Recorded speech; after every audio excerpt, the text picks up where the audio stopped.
My name is Linda. Well, my name is Gustaf, and I introduce the Retcon. And we also have a guest. Hi, Mark. Hi, how you doing? Hello. How are you doing?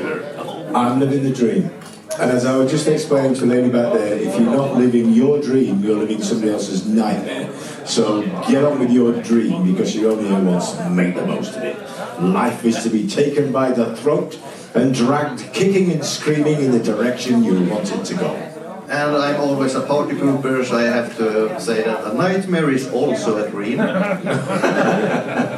I'm living one, so...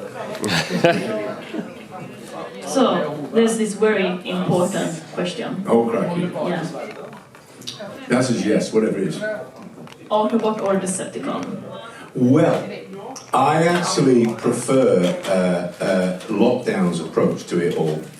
And I actually found that a more interesting character to play because of his, we were talking about playing pure evil badness.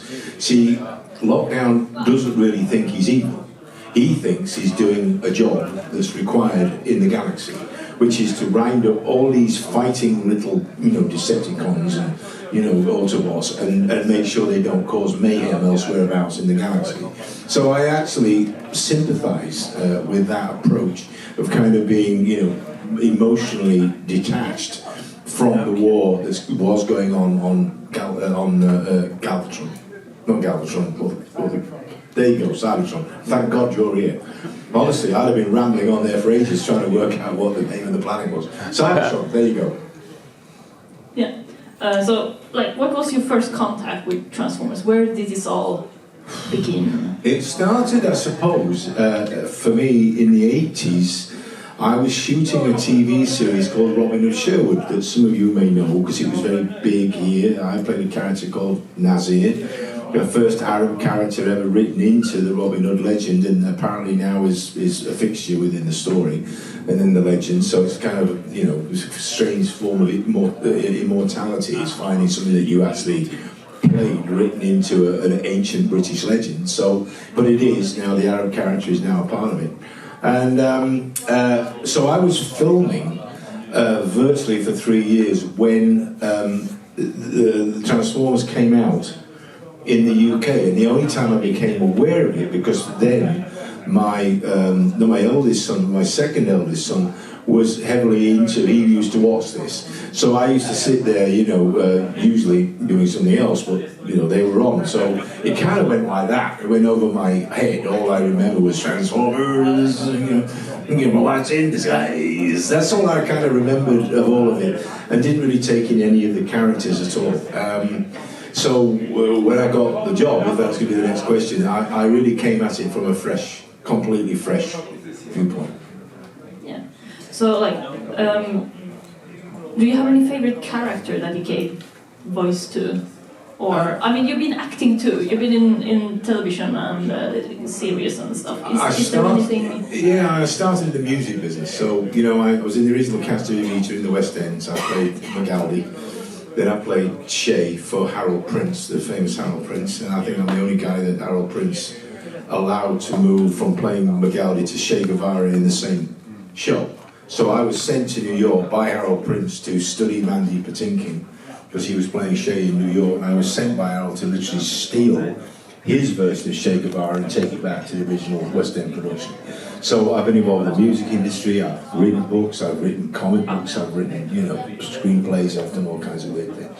So a favourite character to be involved with, to play. Yeah. On stage, Che Guevara in Evita, because it was a real confrontational relationship between what you would say, I suppose, the left-leaning character, revolutionary character, and a fascist dictatorship, i.e. the Perons. So to me, that was the dynamic, and I had some great Evitas to play with. Elaine Page was playing Evita originally when I was playing Magaldi, and then she was taken over by Marty Webb, and then Stephanie Lawrence, she was no longer with us. And Stephanie was absolutely a firebrand to work with on stage. The voice was just amazing. So was Elaine. Elaine's only like 5 feet tall. When she sings at you, your chest vibrates with her voice. That's how powerful a voice she's got. And so that was, so Shay, theatre-wise, great part to play. Obviously Nazir added into a whole new area, in not just in the legend, but in my life. And we're still friends today, the Merry Men are still close brothers today. But obviously, Bumblebee is, wherever you go in the world, just to be attached to Bumblebee, because he holds the essence of so many positive, loyal, human traits. It's a great part to be associated with, you know. But I like them all. I like Jetfire, I like Lockdown. You know, they're all fun to help create and bring to life. How about this? That was Bumblebee like forbidden to speak in the first Transformers movie by Optimus Prime, or what is your opinion? Like, what happened there? Because that was like the first time Bumblebee lost his voice, pretty much. Yeah. He never spoke in the script version I had. Bumblebee didn't speak, so they were going to use the radio trick because Paramount owns all of those clips that they used in the film. They own the rights to them because they all come from films that Paramount had produced. So they didn't have to pay themselves the rights to use it. So what they did was they went through their library and go, oh, we don't need to get a voice actor to do this. We'll just nick bits from films we already own the rights to. So on the set, although physically I was there doing it and sometimes did the same lines, because they'd give me the lines and say, just say this, Shire's over there, and do it with him so that he could react, because that was basically the job, was to be on the set and be the voice and the presence with Shire and with anybody else, John Turturro and all that kind of stuff. So they had somebody to do the lines with. So I did all of those lines, including Optimus Prime, including all of them, you know. And the audition was bizarre because they wouldn't tell me what it really entails. I mean, as David said earlier on, you go into these jobs sometimes you don't know. So I didn't know the script. I didn't really understand. I got asked to go in because I did a film in Ireland called King Arthur for Jerry Bruckheimer, and I was the swordmaster and fight coordinator on the film. So I trained Keira Knightley, Johan Grufford, I trained Mads Mikkelsen, you probably all know Mads Mikkelsen, Stellan Skarsgård, who was great to work with, by the way. Stellan was fantastic. And he came to me very early on and he said, Mark, you're swordmaster. He said, I've never done a fight on the screen, let alone a sword fight. I'm 53 years old and I chain smoke. How are we going to get this on screen? And I said, and I stole from, if you're going to steal from the best. I did a film called First Night with Bob Anderson, who choreographed all the lightsaber fights in First Night. So I trained with Bob Anderson, who's probably the best, did Princess Bride, right? So I trained with him, and I stole from Bob, and I said, Stellan, think of it this way. A sword fight is a drama scene where the blades have the dialogue. It's a conversation in steel, so it's a drama scene. So we build it in stages of doing a scene as an acting scene with the beats of the fight are the dialogue. He went, got it. And he worked very hard, and probably one of the best sword fight with Mads Mikkelsen that I've ever produced and been able to direct on, and was quite effective. So the pressure on that project, I had 10 principal artists, 50 stuntmen, 200 action extras, and nearly 1,000 extras.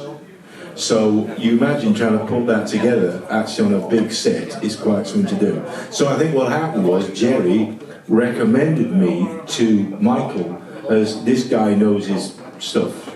And so they called me in to meet with the team, first of all, just the casting people. And they said, can you do 5 voices at once? At once? Yeah, on the set, yeah. If we give you a scene now, can you read it with 5 different voices? So I was literally pulling voices out of my, out the air, and one of them, Jazz actually spoke like this.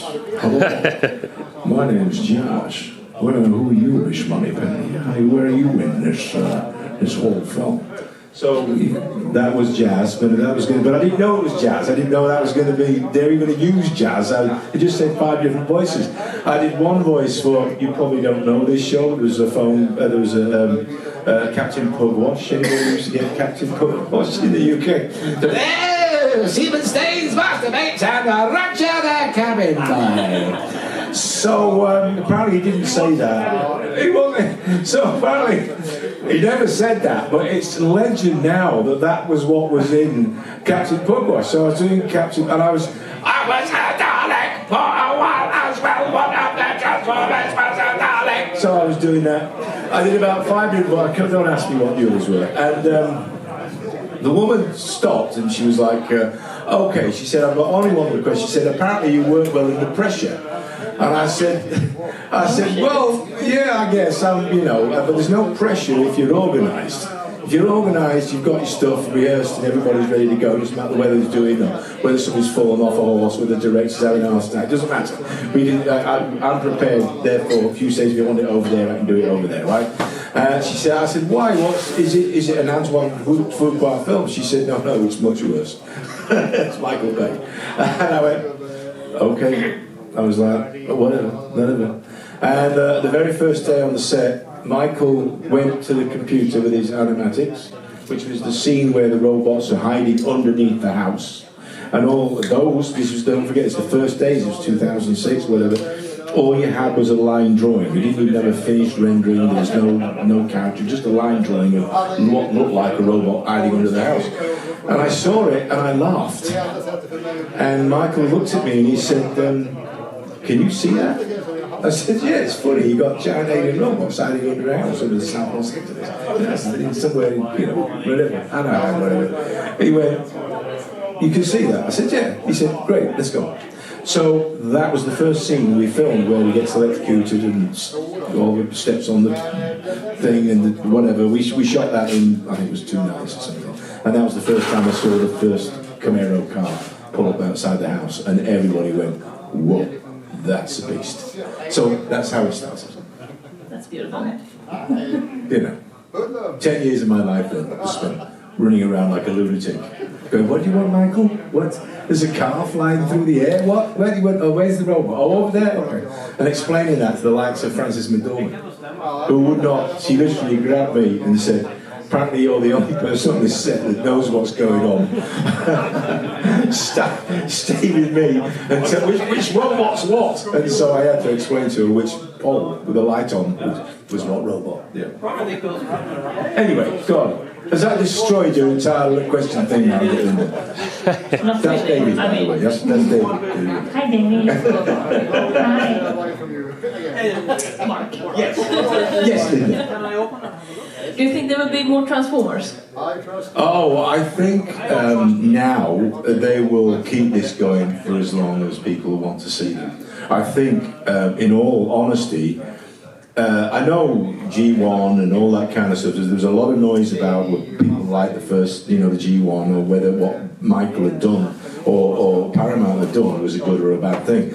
In my view, and from what I gather from other people, from Hasbro and various other people, the franchise was literally on its last legs. So had they not picked it up and turned it into what it is, it would have trolled along. We probably would have just skated along, being toys and that kind of stuff. There is no doubt that you make 2 films that make over $1 billion. The franchise itself, the 5 films, made nearly $4 billion. Somebody somewhere takes a lot of notice of that. And so as long as the films keep making money and people keep going and seeing it, they will find different ways to keep that franchise going now for the next 20 years. But it was basically saved, and I'm not joking, by Bay and by what Paramount did with the films. Oh yeah, I absolutely agree. Do you think you'll get any more work in Transformers, or do you think Jetfire will be back? I wouldn't mind if Jetfire came back. I wouldn't mind if Lockdown, because I felt they never finished the story. However, I'm very philosophical about these things, and that is that after the amount of work we put in, 10 years, and travelling all over, and filming in Chicago and Detroit and Florida, some of those instances, like being at NASA, I got to stand underneath Endeavour, the space shuttle. There were 6 of us that were cleared to actually go on to Launchpad 39A and stand underneath the space shuttle. That's never going to happen again. And I got invited into what they call the VAB, the Vehicle Assembly Building. So I was literally looking at them preparing Atlantis, because that would be the last space shuttle. And so I got to stand under a shuttle. I could have reached up and touched it. In fact, I shouldn't tell you this, but I will. I've actually got bits of space shuttle. Because some of the guys that I became friendly with were ex-Navy SEALs and stuff like that, they were called ground astronauts. And we got chatting about other things that they're flying, which we are flying other things that nobody's seen yet. You will at some point.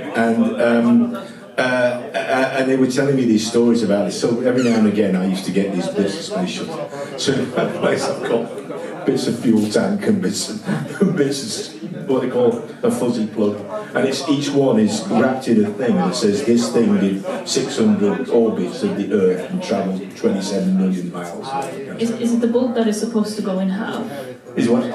There's some bolt that is supposed to go in half when it's ended up into the space. Apparently what they call the fuzzy plugs, they glue the tiles to the ship, but to make sure it's expanded next and tight, there's these like little round bullets that they put into a hole and hammer it in, and it's got like filaments on the outside. When they push it in, they expand, which tightens up the actual tiles, so the heat can't get through to the bulb. So I've got various bits of stuff. Yeah, makes sense. Yeah, you remember I wrote to you about Scrounge. Scrounge, yes. Yes, and Jetfire said in the third Transformers movie, second, second Transformers movie, that his grandfather was the first wheel.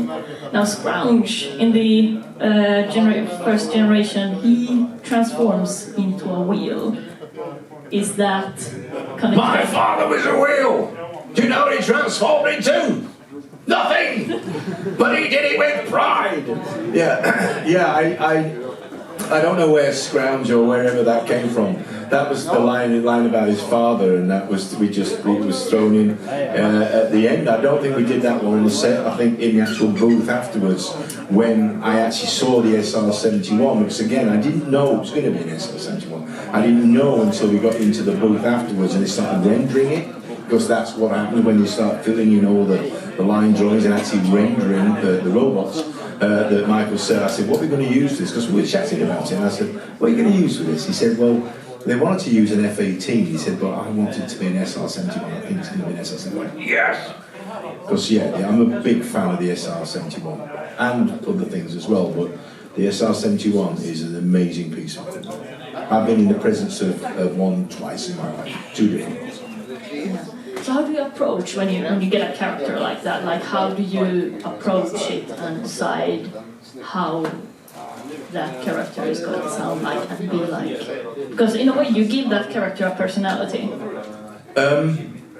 Well, that's what it's about. It's about giving the character a unique personality, and I guess the best.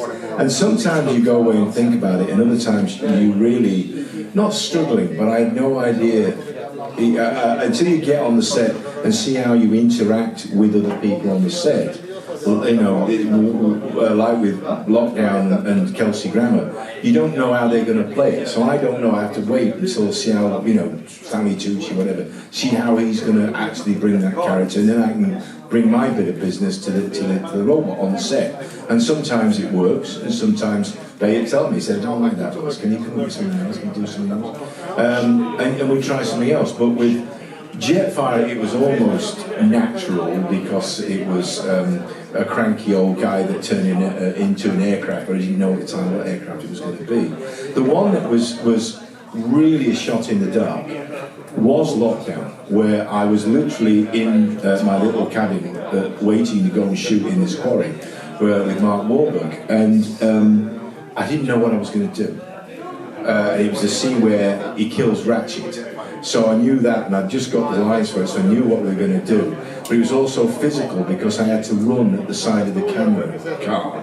So as I've explained to some of you guys before, I'm on the set, but I'm wired up for sound. I've got headphones on, I've got a mic strapped to me. I'm sometimes holding a mic, so the crew and everybody else that work in the cameras and stuff knows what's coming. And sometimes I've got it on a monitor, but this time it was actually in the Porsche camera car, and the monitor was inside. So the only way I could see it is as they're driving into the scene. I ran at the side of the Porsche with Michael next to me, and the camera's got a big thing, and nearly took my head off once rotating on top of the vehicle. So anyway, I'm running at the sound of the thing, and I was up in the cabin, not sure what I was going to do, and an advert came on the television for Jaguar cars. Isn't it strange that all the bad guys in Hollywood films are always British? Is it a certain sense of style? Is it a certain sense of production? So I was listening to this, I was thinking about Jaguar cars, and in the back of my mind, for the character, in the breakdown I've got, I had kind of Anton Chigurh from No Country for Old Men. Have anybody seen that film, No Country for Old Men? That completely detached, sociopathic kind of approach to it, and I thought, well, that. And then I dropped in a little bit, again, of Hannibal the Cannibal. I dropped in a bit of Hannibal Lecter, because I wanted to give him that almost delicious sense of, you know, he's enjoying this, but he's not emotionally connected to the death at all, or the violence. He's just doing a job. He's a bounty hunter, that's what he does, like bounty hunters do. And so I got on the set, and I asked the sound guys, because I had a mic like this, I said, and one of the guys came to me that I worked with, Peter, he said, what's he going to do? I said, I don't really know. However, what I'd like you to do to help me is, because we had these big bass bins, like Pink Floyd style bass bins on the set, I said, I'm going to do it really quietly, so can you just up the volume and we'll use the big bass bins? And they said, yeah. So I'm running at the side of the car when we start action, they're just blowing up Ratchet and bullets are going off all over the place, things flying overhead. And I whispered into the microphone, I was running into the car, you know, Autobots, Decepticons, always making a mess. And then I have to clean it up. And I did it as quiet as that. But because of the bass bin speakers, and we were in literally a port, it was like a yacht basin thing, this voice sounded like the voice of God. Literally, it was like the heavens opened up, and this whispered voice came out, you know, of these massive bins, so it sounded huge. And Babe was really at the side of me, and as I'm really looking at the thing, trying to do the lines, trying to time everything to get it to where the thing, I looked around and he went. So I knew I was onto something. So, and that's part of the process. And so during the course of the filming, I played with that voice more. And we changed the dialogue a bit more, and then say Kelsey came in, so we ran the little dialogue a bit more, and it developed during the course of it. And then afterwards, I learned that actually we're thinking of Clint Eastwood doing the voice for that. So I beat out Clint Eastwood. So yeah, beat out Eastwood. Yeah. Gustaf?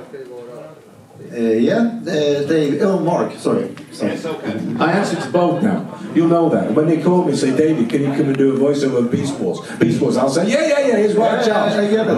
I'll charge less than you. Don't worry. You sound like the same, so we get confused. You do live action, but have you ever wondered how it would be doing a voice in an animated show? I did the games. I've done several Transformers games. I did the voice for the ride at Universal Studios. I did some of those voices. So I've done various bits of voices in other things, but I've never done a character in an animated series. So I guess it's all down to understanding the character and learning it, and then expressing it in a way which is going to fulfill the drama in the story. But honestly, I've never done it, so, you know. So we should offer, you got an offer for me? Because you know what I mean, I'm open to offers, you know what I mean? I don't have an animated show, I can't give you an offer, I'm sorry. Okay. But you bought some very expensive plates there, things for putting your glasses on top. But one job you did get, but you didn't audition for it, was as Bumblebee. Yes. Did you just get a note to read a line and you didn't know what it was for? Is that true? Which was common during the voice sessions after we finished the film. I would go in again, Michael would get in, and they needed guide tracks. Like we're talking about Hugo weaving. So during all of that first film, and the second film, I did Megatron as well. So on the set, I was everybody. I was Ultra Magus, I was all those different characters, voiced all those scenes, the ones with Buzz Aldrin. You know, Buzz Aldrin was on the set. There's all that kind of stuff. So I did all of that with them. And bits of it, for instance, there might be a jet pilot they need a voice for. And if you see, you've got so many different credits, not because it was planned, they just that I threw the line. Michael said, "Can you do a line there?" And they just kept it in the film. And sometimes they paid me. Sometimes they paid me for the wrong voices, which was funny. And sometimes they didn't pay me at all. But however, they threw me in a day. I'm in the back of several shots. So I get royalties from various shots in most of the films that I'm in. But you'll never see me in the film. I'm in there somewhere, you know, like in the background. And they just say, "Stand over there, be in the back of the shot." And I would be in the shot that kept me in. So a lot of those voices, and a lot of time we voiced them, and it simply ran out of time. So like Bulldog in the last film, First World War Tank, we voiced that, we threw that in. You don't see him transform. You see him transform into robot mode, and then he falls apart, and then suddenly he's back as a tank. So it's pretty pressurized. So things get thrown in all the time, and you know, you get paid for it. Yeah, but getting Bumblebee must be a jackpot. Oh yeah, sorry. So what happened was, we were at Bay's place, and Bay came and just gave me the lines and said, "Just say this. Can you just say this?" I didn't know whether to use it as a guide track or what they were going to do with it, and I didn't even know it was going to be used in the film. So I just said the lines, and lo and behold, they ended up in the film. If I'd have known it was going to be Bumblebee, I might have done it a bit different, but I didn't. I'm eternally grateful that Michael kept it in, because I get the residuals for it, but I didn't know at the time. I had no understanding that it was going to be used that way, but I wasn't. I know it sounds weird. It wasn't unusual because I'd done that through the entire film, so it wasn't. They paid me for the bits they used and the bits they didn't use as guys tracks for other people. I think you have already answered many questions without me having to answer question them. So the audience, any questions for David? Oh, sorry, Mark. I've got questions for you, if not. Okay. Why did they decide to not have Bumblebee speak in Lund at the Fall? It was in the beginning. Why it was changed? Don't ask me. They decided the first script I saw that had some of the dialogue in some of those scenes. He didn't speak. It was all done with the radio to save money, I guess, or because it was a gag that they're used for. So then they decided to put the voice in at the end, which they did. And then when he came to the event, he didn't speak again. Or he's lost his voice, they were trying to fix it, or something else. So the voice box became one of the MacGuffin. They were trying to find the voice box that was then written into the script.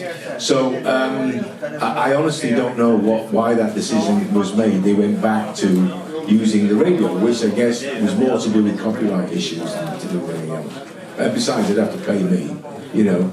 I don't get paid as much as David, but you know what I mean? They'd have to pay me, which would be difficult, you know. I keep saying that, everybody keeps smiling. You know? Next brave soul. There's always the question, how was it to work with Michael Bay? I get asked that question a lot, and I have to say, I got on really well with him. He works very fast. He drives the crew at a pace. He, however, does the most important thing a director can do on the set, and guess what that is? The craft services are superb.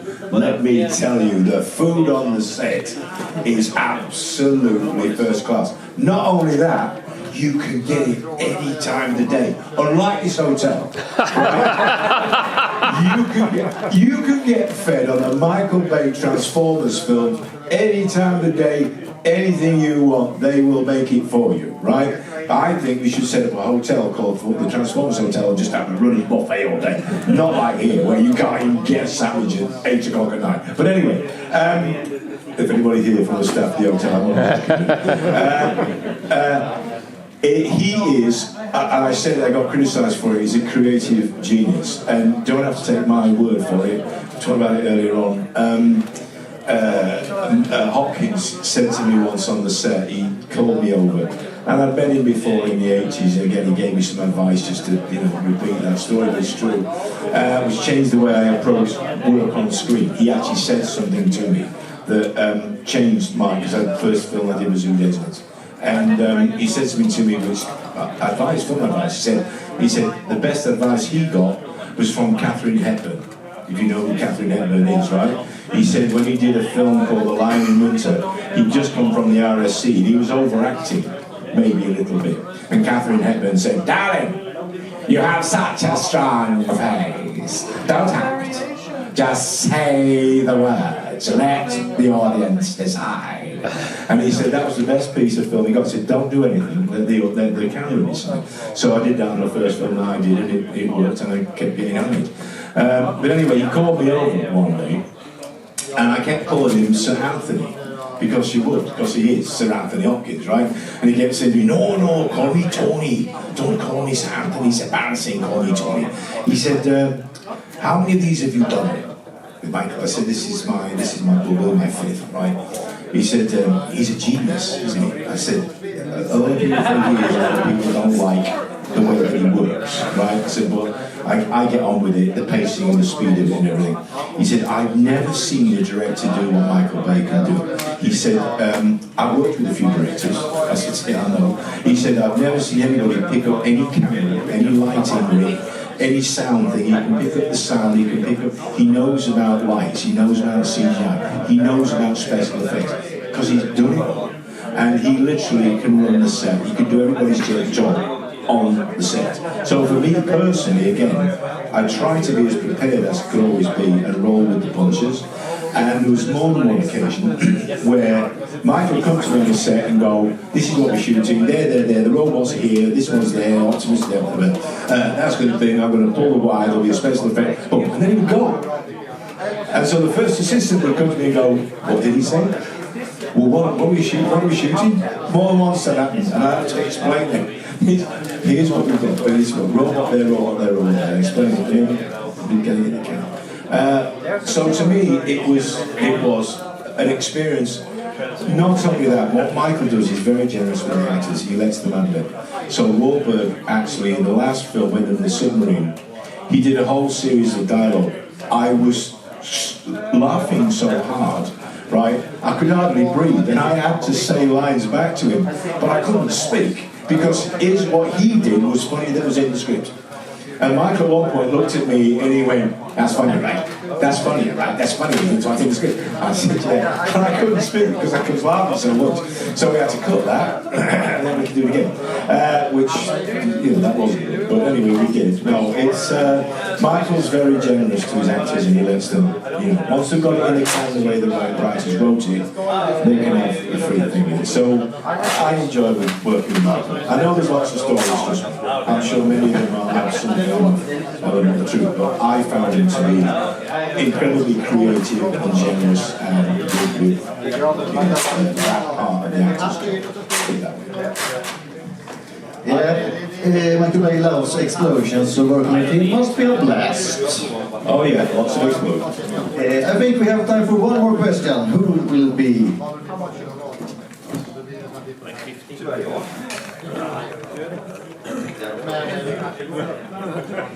Oh shit! Thank you for such a nice interview. I really enjoyed it. Enjoying being here. Yes, what you said about residuals before, and that you put your voice in. I was wondering how much control do voice actors have over that sort of thing? Because I think you don't have your likeness often on the screen. All you've got is your voice. Sometimes you're putting yourself in another voice, so it's not even a spoken voice. So how does it work with getting your cues? Because actually, the funny thing is, it reminds me, when I got this leader class toy of Jetfire, when that came out, I pressed the button and it said something like, Jetfire! And I was like, but that wasn't the guy in the movie. I was just wondering, seriously, it's Scottish, and it sounded like Edinburgh afternoon tea or something. It was like, Jetfire! It wasn't you at all. No. So and that was an official product, so I was just wondering, how does it work with those sorts of deals? Like, do you get a packet deal at the start? You have to have me in toys and all this stuff as well and all that? No, there's none of that. You are. I was hired at a daily rate to be on the set when they were filming with robots. So they would fly me wherever they wanted me to go, and I'd be, on the set, which sometimes was a month, you know, sometimes 6 weeks, sometimes a couple of days, depending on where they were. It was LA or Florida, whatever, and off you go. Edinburgh Castle, not Edinburgh Castle, Allen Castle, places like that. NASA, Cape Canaveral, whatever we were, and they would fly me in for however long it took to get the stuff in the camp. Because don't forget, you have technical stuff with the CGI. So the lighting has to be a certain way, and the background has to be a certain way, so they can paint the robots into the actual pictures. So that's the job I was offered and I took. And then what happens is, I'm a SAG member, so everything that I do has to be a SAG-rated job, for which I get residuals. So every time it's shown, I get paid as residuals. Now, sometimes that was already set up at the beginning of the film. It wasn't at the beginning of the franchise because we didn't know how it was going to work. That first film was really a test of it had never been done before, and that's why they built the first robot, because they didn't know whether it could work with a metal, physical robot, or whether it was all going to be like Jurassic Park and all painted in. So it really is a question of, for me anyway, it was all done literally after that. Then it was always the same job. It was always written into the thing. They paid me a fee for that, for the use. Once we got into the booth and they decided what they were going to do for Jetfire, Lockdown, or any of the characters of Bumblebee, that would be a separate deal, and I was paid for that. My residual royalties were based on that figure. The Scottish voice for don't ask me, I have no idea. But again, it was also a bit of give and take, because they were doing adverts for Asia for the film, and they wanted a voiceover for that, so they called me and said, can you do this, use the same voice for this advert? For which they paid me a very handsome fee, and I was very happy to do it. So it's a give and take thing, you know. And as I said, they put me in the back of scenes, you know what I mean? So I got a tiny rate, saturated for being in the back of the scene if they were going to steal something, which they did on occasion, because I know Frank Welker won't like this, but in the films, it's me you're hearing, you're not hearing Frank Welker, you're hearing me. And like all of the characters, even with Peter, I'm afraid to say, if you listen carefully in a couple of places, I've done the line underneath, and then he's come in and either redone it, but looked like he's not used it. So there have been other voices as well, like as I said, Hot Rod, the French car, that was me as well. They mingled it in with other things. But they've always been, I have to say, fair with the give and take. So to me, I've always been on this. I'm not sure I would do that with anybody else. I don't know now, you'd have to probably, Dave knows more about it than I do. You probably have to have a really tight contract, because if they can find a way around it, they're going to use stuff and they're not going to want to, you know, pay you. This is what the strike's about. So I was very lucky, and it was give and take. Whereas nowadays I don't know how you get away with that. But for instance, they painted my face onto Lockdown. They actually scanned my face in the studio. So if you actually look at the robot in the film, that's actually my chops basically on that robot. When the thing comes down, if you look, it's my face.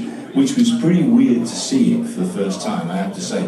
And even Bay looked at me and he went, you like that? You like that? I said, Michael, that's pretty weird. He said, yeah, it's freaky, man. You've seen your face on a freaky, it's your face on the robot there. So I said, yeah, it's pretty weird. But, you know, I waved off. I could have said, do I get paid for that? But it was, you know, I mean, I'm just glad to do what I'm doing. So.